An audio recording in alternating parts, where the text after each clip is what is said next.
দেখে নাও কী কী ডাল নিয়েছি। মুগ ডাল, অরহর ডাল, মুসুর ডাল, গোটা মুগ, ছোলার ডাল সব কুকারের মধ্যে দিয়ে হলুদ, নুন, একটু তেল দিয়ে কয়েকটা সিটি দিয়ে নেবো। ডাল সেদ্ধ হয়ে গেলে কড়াতে নিয়ে নেবো সাদা তেল, আর তার মধ্যে দেবো গোটা জিরে, শুকনো লঙ্কা আর একটু হিং।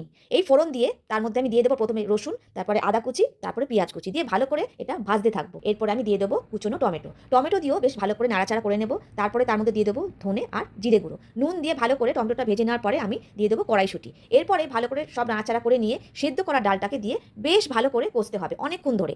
গরম জল দিয়ে ভালো করে এবারে শুধু ডালটাকে নেড়ে যেতে হবে আর ফোটাতে হবে। ডাল যত ফোটে তত কিন্তু ডালের স্বাদটা বেশি বাড়ে।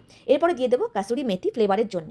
ভালো করে যতটা পারবো আমি ডালটাকে নেড়ে যাবো, কিন্তু যেহেতু অনেক রকমের ডাল দেওয়া আছে সমানে কিন্তু নেড়ে যেতে হবে, নইলে তলায় ধরে যেতে পারে। এরপরে যখনই হয়ে গেল পুরো ডালটা সুন্দরভাবে, তখন দিয়ে দেবো বেশি করে ধনেপাতা। ধনেপাতাটা সুন্দর ফ্লেভার থাকে। ভালো করে ধনেপাতা দিয়ে ভালো করে এটা নাড়াচাড়া করে নেব।